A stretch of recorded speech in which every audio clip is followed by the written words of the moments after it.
In today's video, I'm going to teach you how to import a video into Otter and access the transcript it creates. If you want to turn a video file into text quickly and keep everything organized in one place, Otter makes that process very straightforward. In this walkthrough, I'll guide you through importing your file, waiting for it to process, and then finding the finished transcript so you can review it, make edits, or export the text if needed. To begin, go to the main Otter dashboard. This is the home area where you manage your recordings, transcripts, and notes.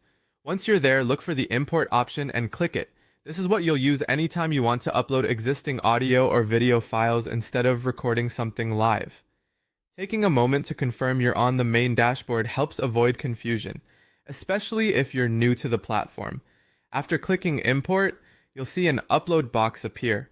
At this point, locate your video file on your computer. Otter accepts common formats like MP4 and MOV, so as long as your file is saved in one of those formats, you should be ready to go.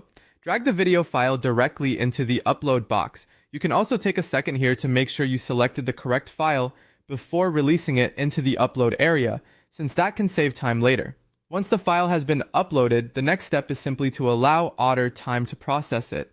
During this stage, the platform analyzes the audio from your video and converts the spoken content into a written transcript.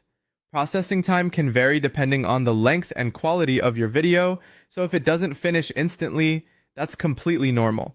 It's usually best to let the upload complete fully and avoid closing the page too early. When processing is finished, go to My Notes. This is where Otter stores your generated transcripts and other saved content. Open the transcript for the file you just uploaded, and from there you can review the text, make any corrections you need, or export it for use elsewhere. This is especially helpful if you're creating captions, pulling quotes, making meeting summaries, or repurposing spoken content into written material. That's the full process. Import the video, upload the file, wait for processing, and then access the transcript in My Notes. Once you've done it a couple of times, it becomes a very fast and reliable workflow.